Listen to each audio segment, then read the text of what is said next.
Hello everyone, the title of my speech is The Dangers of Strep Throat.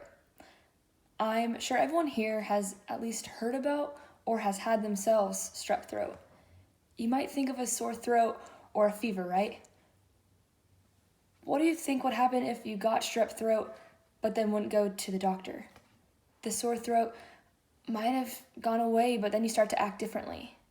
When I was 6 years old, I had strep 22 times in 1 year. And I'm not really sure how that happens, but that's what happened.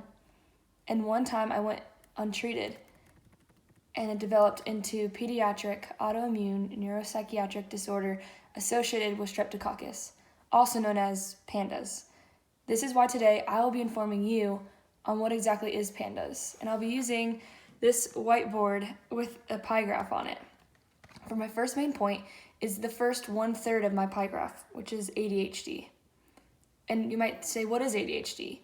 ADHD stands for Attention Deficit Hyperactivity Disorder, which I'm sure some of you guys are aware of, or you might even know someone that has ADHD. But this was something that wasn't easy for my parents to get used to, because I went from a kid that was sort of reserved and timid to running around, not listening, and being extremely impulsive. The CDC describes children with ADHD as may having trouble focusing, paying attention, controlling impulsive behaviors, or being overly active. I fell into all three of those categories. My second main point, which is just as important as ADHD, is OCD. You might say, what exactly is OCD? OCD stands for Obsessive Compulsive Disorder, and it is an anxiety disorder which has reoccurring or unwanted thoughts, ideas, or sensations or obsessions that require people to do things reoccurringly or repetitively.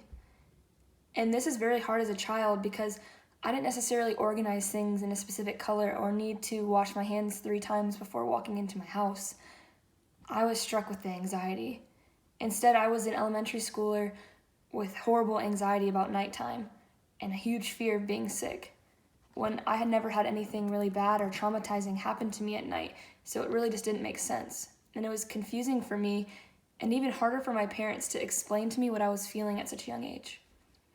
And then my third and final main point is my third from my pie graph, and it's honestly probably the most misunderstood.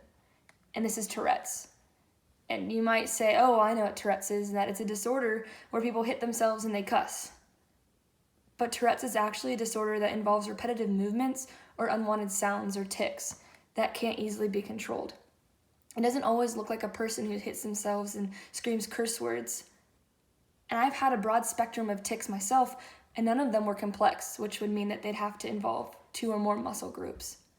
My first tic was holding really long blinks, and then my last tic was my first and only vocal tic, which is making a clicking sound and then a water drop like this.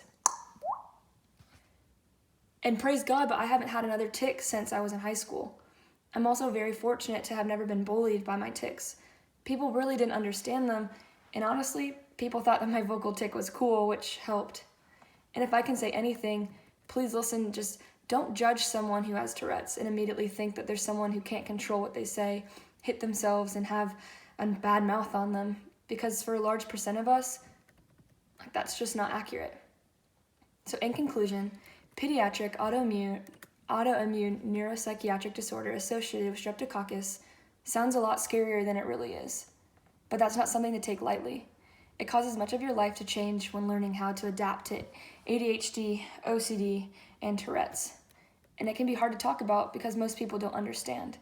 But hopefully now everyone knows not only the importance of not judging someone by their disorder or diagnosis, but also the dangers of an untreated strep throat.